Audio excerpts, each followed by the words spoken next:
Bihar DLRS clerk 2023 का practice set third करने जा रहे हैं। अगर आप पहली बार विजिट कर रहे हैं तो चैनल को सब्सक्राइब ज़रूर कर लेना। और आज हम लोग प्रैक्टिस सेट थर्ड करने जा रहे हैं। जो भी क्लर्क स्टूडेंट है बिहार डीएलआरएस के, वो इस वीडियो को ज़रूर देखें ताकि उनको ये पता चले कि किस लेवल का क्वेश्चन आने वाला है। चलिए आज का सेशन स्टार्ट करते हैं।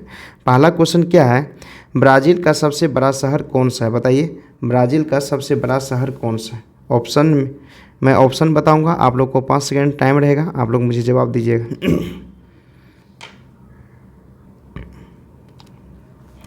पहला ऑप्शन है रियो डी जेनेरियो, बी है साल्वेडर, सी है पोर्ट लेजा, डी है सौ पाउलो। तो इसका सही जवाब क्या होगा? याद रखिएगा, इसका सही जवाब होगा सोआ पाउलो। ऑप्शन नंबर डी इसका सही जवाब होगा। चलिए अगले क्वेश्चन चलते। क्या है, बोथनिया की खाड़ी दो देशों के बीच स्थित है, उनमें से एक फिनलैंड है, दूसरा देश कौन सा है? बताइए, बोथनिया की खाड़ी दो देशों के बीच स्थित है, एक देश फिनलैंड है और दूसरा देश कौन सा है? ऑप्शन ए स्वीडन, नॉर्वे, रूस, डेनमार्क। बताइए इसका सही जवाब क्या होगा? याद रखना है, इसका सही जवाब होगा स्वीडन। चलिए अगले क्वेश्चन चलते। क्या है, बैडमिंटन के खेल के मैदान को क्या कहते हैं? बताइए, बैडमिंटन के खेल के मैदान को क्या कहते हैं? Field, pitch, court, diamond. तो थर्ड का सही आंसर बताइए क्या होगा? याद रखना कि बैडमिंटन के खेल के मैदान को कोर्ट बोलते हैं। ऑप्शन नंबर सी सही जवाब इसका होगा। चलिए अगले क्वेश्चन चलते। क्या है, भूकंप तरंगों का वेग तथा स्थान ज्ञात करने के लिए किस यंत्र का उपयोग किया जाता है? बताइए, भूकंप तरंगों का वेग तथा स्थान ज्ञात करने के लिए किस तरंग का उपयोग किया जाता है? रेनोग्राफ, बेरोग्राफ, सिस्मोग्राफ, थर्मोग्राफ। बताइए सही आंसर क्या होगा?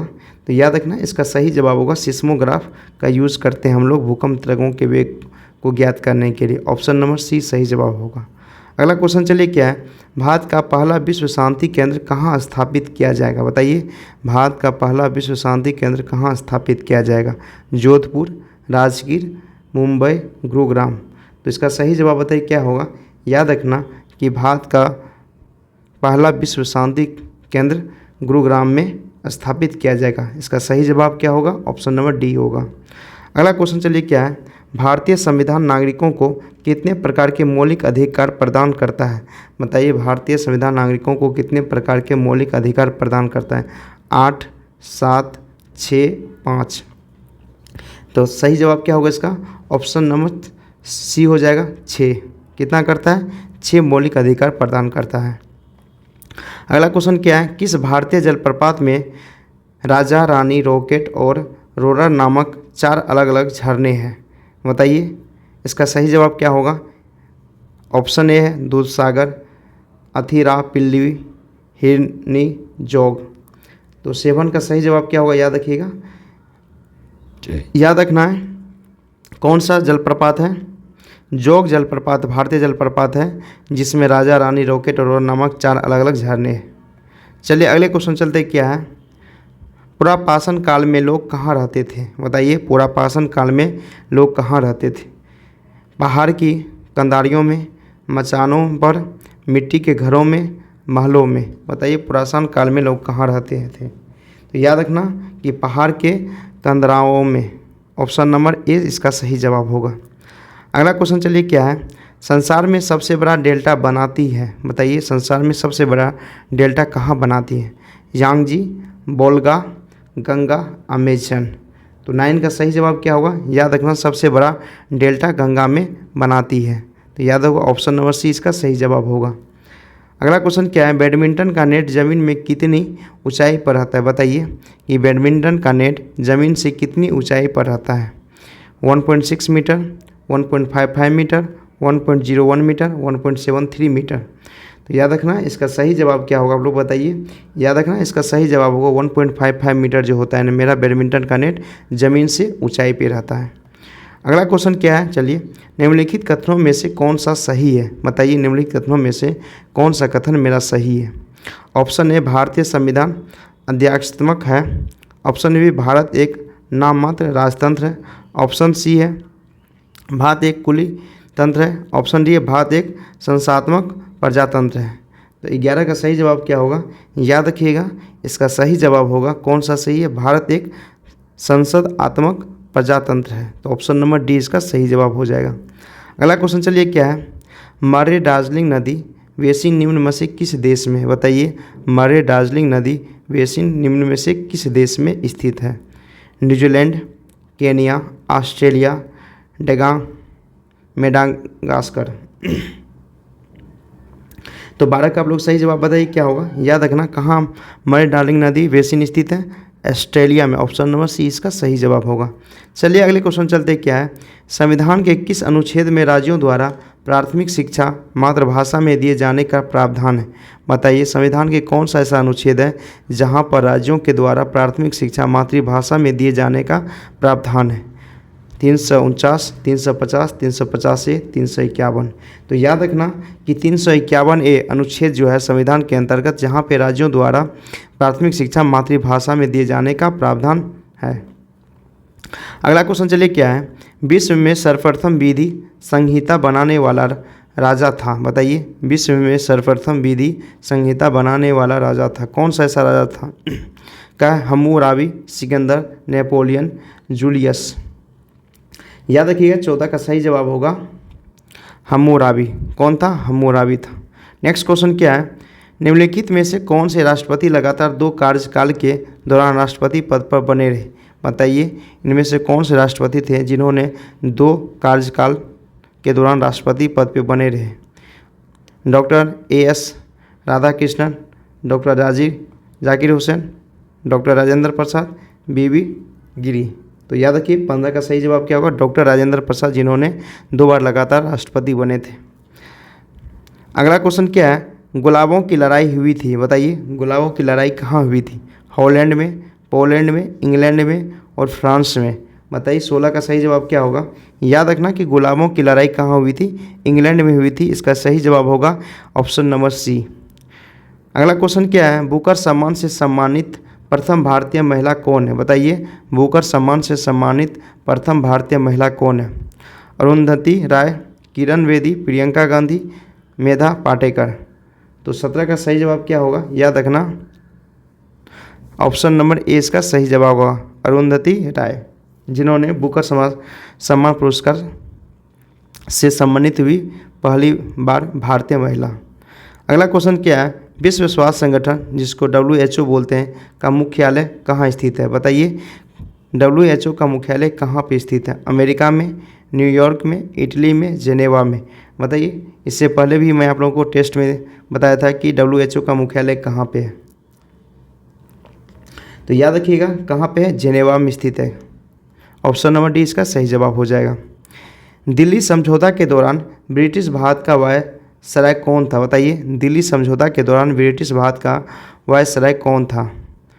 लॉर्ड लिंगटन्स of, lord Curzon, lord Minto, lord Irwin. तो याद रखिएगा दिल्ली समझौता के दौरान जो ब्रिटिश का वायसराय कौन था, तो कौन सा, लॉर्ड इरविन था। कौन था, लॉर्ड इरविन था। इसका सही जवाब क्या होगा, ऑप्शन नंबर डी होगा। चलिए अगले क्वेश्चन चलते क्या है, रूस का मैनचेस्टर किसे कहा गया, बताइए। रूस का मैनचेस्टर किसे क्या कहा गया है।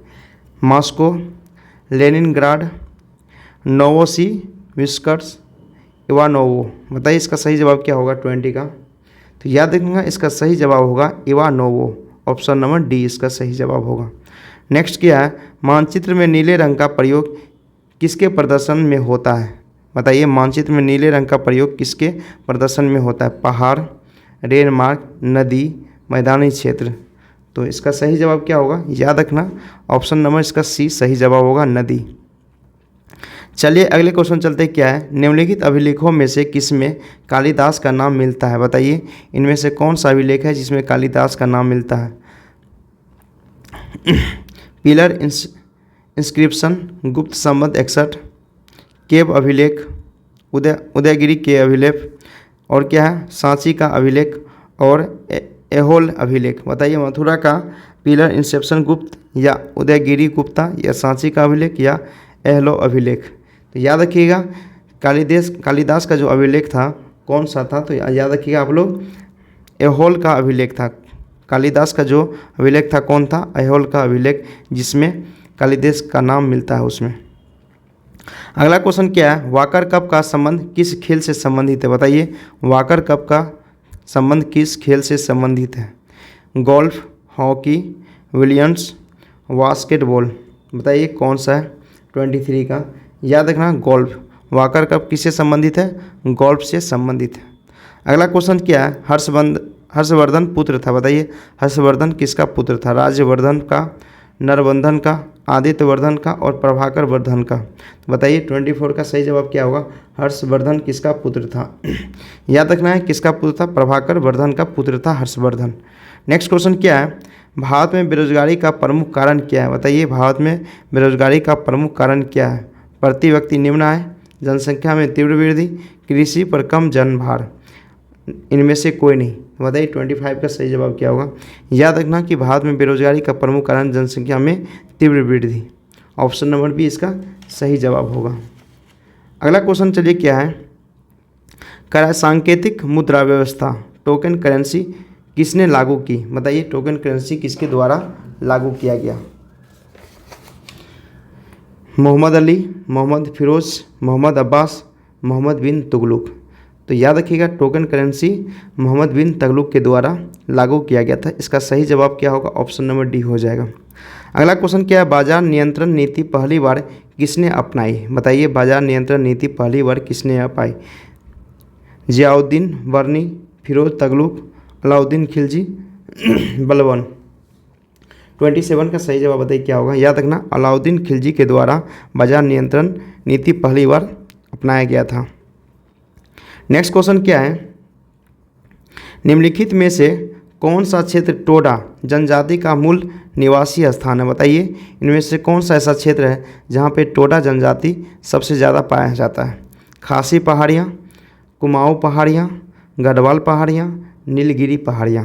तो 28 का सही जवाब बताइए क्या होगा कि कौन सा ऐसा क्षेत्र है जहाँ पे टोडा जनजाति मूल निवासी स्थान है? तो 28 का आप लोग सही जवाब याद रखिएगा। कहाँ पे है? नीलगिरी की पहाड़ियाँ इसका सही जवाब होगा। नीलगिरी की पहाड़ियाँ, ऑप्शन नंबर डी इसका सही जवाब होगा। चलिए अगले क्वेश्चन चलते क्या है, हिंदी साहित्य का स्वर्ण युग किसके शासन काल में हुआ? बताइए, हिंदी साहित्य का स्वर्ण युग किसके शासन काल में हुआ? अकबर, शाहजहाँ, हुमायूं, अलाउद्दीन खिलजी। तो 29 का सही जवाब क्या होगा आप लोग बताइए? याद रखना है कि इसका सही जवाब होगा Akbar. Option number A, Hindi साहित्य का स्वर्णिम काल शासनकाल जो था ना अकबर के काल में हुआ था। अगला क्वेश्चन चलिए क्या है, बिहार की कुल जनसंख्या का कितना प्रतिशत भाग कृषि पर आश्रित है? बताइए, बिहार की कितना जनसंख्या है और उसका कितना परसेंटेज है जो कृषि पर आश्रित है? 65%, 77%, 80% और 85%। याद रखना अभी तक के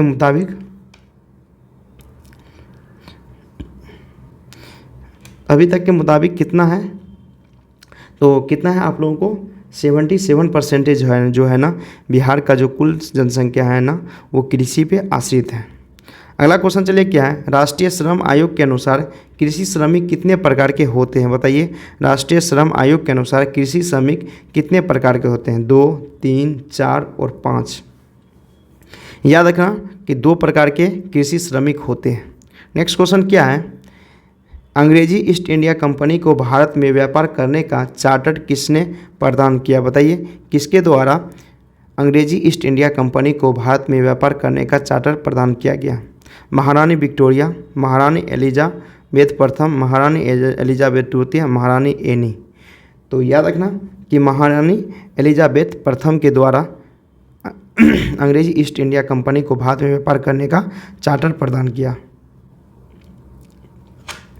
अगला क्वेश्चन क्या है, निम्न में से किस देश ने विश्व में सर्वप्रथम कोविड-19 की वैक्सीन विकसित कर लेने का दावा किया था? बताइए, कौन सी ऐसी देश थी जिन्होंने विश्व में सर्वप्रथम कोविड-19 की वैक्सीन विकसित कर लेने का दावा किया था? संयुक्त राष्ट्र अमेरिका, रूस, भारत, यूके। तो याद रखिएगा रूस के द्वारा दावा किया गया था जो उन्होंने सर्वप्रथम कोविड-19 का वैक्सीन विकसित कर लिया है। अगला क्वेश्चन क्या है, भारतवर्ष में लॉर्ड कॉर्नवालिस में कौन सी प्रथा प्रारंभ की? बताइए, कॉर्नवालिस के द्वारा भारतवर्ष में सर्वप्रथम कौन सा प्रथा प्रारंभ किया हुआ था? सहायक संबंधी व्यवस्था, स्थायी बंदोबस्त, सुबेदार व्यवस्था और राजस्व व्यवस्था। 34 का क्या होगा, याद रखना, अस्थायी बंदोबस्त पद जो था ना प्रथा भारतवर्ष में लॉर्ड कॉर्नवालिस ने प्रारंभ किया था। अगला क्वेश्चन क्या है, बंगाल का प्रथम गवर्नर जनरल कौन था, बताइए। भारत का प्रथम गवर्नर जनरल कौन था? Warren Hasting, Lord Hasting, Lord Willingdon, Lord Mountbatten. तो 35 का आप लोग सही जवाब क्या होगा, याद रखना, वारेन हेस्टिंग जो था ना बंगाल का प्रथम गवर्नर जनरल था। अगला क्वेश्चन क्या है, सती प्रथा किसके अंतर्गत समाप्त की गई, बताइए। किसके अंतर्गत सती प्रथा समाप्त की गई? बंगाल अधिनियम 17, Bengal order 20, Bengal ordinance 21, Bengal resolution 10। याद रखना, बंगाल अधिनियम 17 जो था उसी के अंतर्गत सती प्रथा को समाप्त किया गया था।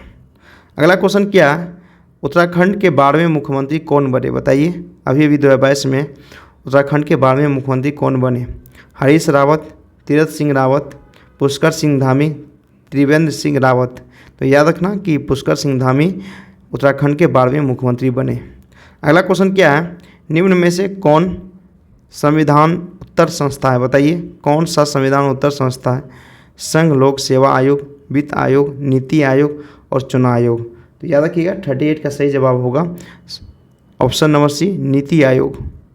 नेक्स्ट क्वेश्चन क्या है, बिपिन चंद्र पाल अपने राजनीतिक जीवन के प्रारंभ में निम्नलिखित में से क्या थे, बताइए। बिपिन चंद्र पाल अपने राजनीतिक जीवन के प्रारंभ में क्या थे?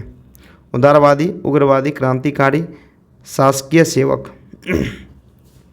तो याद रखिएगा क्या थे, उदारवादी थे। ऑप्शन नंबर ए इसका सही जवाब होगा। अगला क्वेश्चन चलिए क्या है, बिहार दिवस 2022 की थीम क्या घोषित की गई थी, बताइए। 2022 की, 2023 का नहीं पूछ रहा है, याद रखिएगा 2022 का पूछ रहा है। 2023 में भी हो गया बिहार दिवस, लेकिन 2023 का भी हो गया, 22 का पूछ रहा है कि 22 का क्या थीम था। बिहार की ओर देखो, नया बिहार, बदलता बिहार, जल जीवन हरियाली, एक कदम हरियाली की ओर। तो बताइए इसका सही जवाब क्या होगा, याद रखना, जल जीवन हरियाली। इसका सही जवाब क्या होगा, ऑप्शन नंबर सी इसका सही जवाब होगा। अगला क्वेश्चन चलिए क्या है, सर्वोच्च न्यायालय ने निम्न में से किस वरिष्ठ अधिवक्ता को न्यायालय की अवमानना की दोषी पाया गया, बताइए। सर्वोच्च न्यायालय ने निम्न में से किस वरिष्ठ अधिवक्ता जो है को न्यायालय की अवमानना का दोषी पाया? कपिल सिब्बल, प्रशांत भूषण, इंदिरा जयसिंह और सलमान खुर्शीद। बताइए सर्वोच्च न्यायालय के द्वारा किस वरिष्ठ अधिवक्ता को न्यायालय की अवमानना का दोषी पाया है, बताइए। 41 का सही आंसर क्या होगा, तो याद रखना कि किसको पाया गया, तो प्रशांत भूषण को। किसको पाया गया, प्रशांत भूषण को। तो इसका सही जवाब ऑप्शन नंबर बी होगा, प्रशांत भूषण। चलिए अगले क्वेश्चन क्या है, इंडियन एसोसिएशन की स्थापना किसने की, बताइए। इंडियन एसोसिएशन की स्थापना किसके द्वारा किया गया? द्वारकानाथ टैगोर, दादा भाई नौरोजी, राजा राम मोहन राय और सुरेंद्र नाथ बनर्जी। बताइए इंडियन एसोसिएशन की स्थापना किसने की थी? 42 का आप लोग सही जवाब बताइए क्या होगा, याद रखना इसका सही जवाब होगा सुरेंद्र नाथ बनर्जी, ऑप्शन नंबर डी। अगला क्वेश्चन क्या है, मिस वर्ल्ड 2021 का किताब किसने जीता, बताइए। मिस वर्ल्ड 2021 का किताब किसने जीता? टोनी एन सिंह, हरनाथ संधू, श्री सेनी, कोरोलिना बालास्को। बताइए किसके द्वारा मिस वर्ल्ड 2021 का किताब जीता गया? 43 का सही जवाब क्या होगा, याद रखना, कोरोलिना विलावस्का। किसके द्वारा जीता गया? कोरोलिना विलावस्का के द्वारा मिस वर्ल्ड 2021 जीता गया।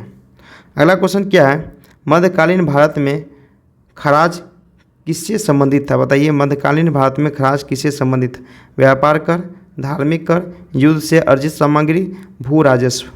44 का आप लोग सही जवाब बताइए क्या होगा, याद रखना मध्यकालीन भारत में खराज का संबंध भू राजस्व था। किससे था? भू राजस्व, मतलब खराज का मतलब होता है भू राजस्व।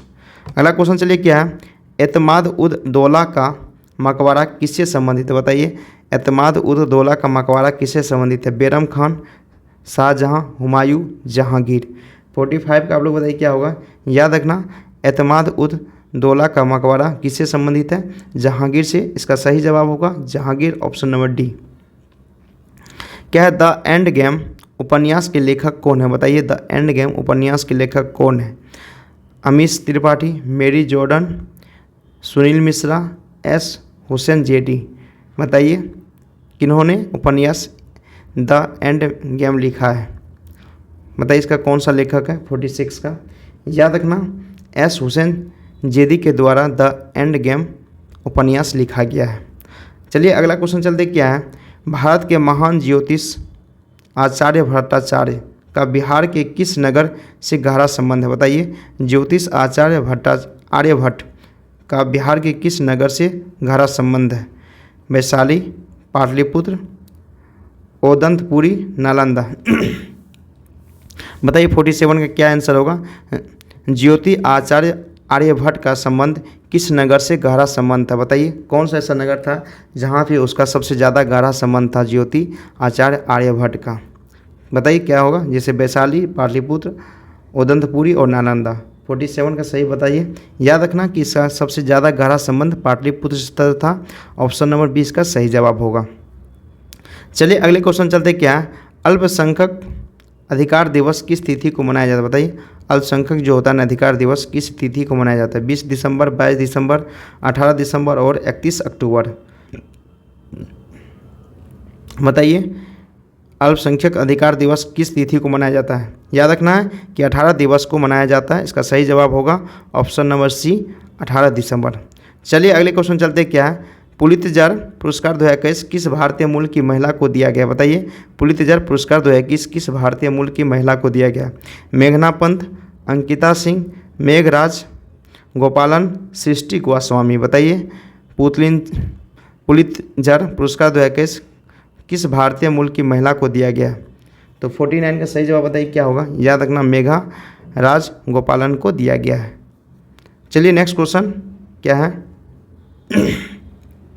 विश्व तीरंदाजी पैरा चैंपियनशिप में रजत पदक जीतने वाली पहली भारतीय खिलाड़ी कौन बनी? बताइए विश्व तीरंदाजी पैरा चैंपियन कौन सा चैंपियनशिप है? पैरा चैंपियनशिप में कौन सा पदक जीता है? रजत पदक जीतने वाली पहली भारतीय खिलाड़ी कौन बनी है?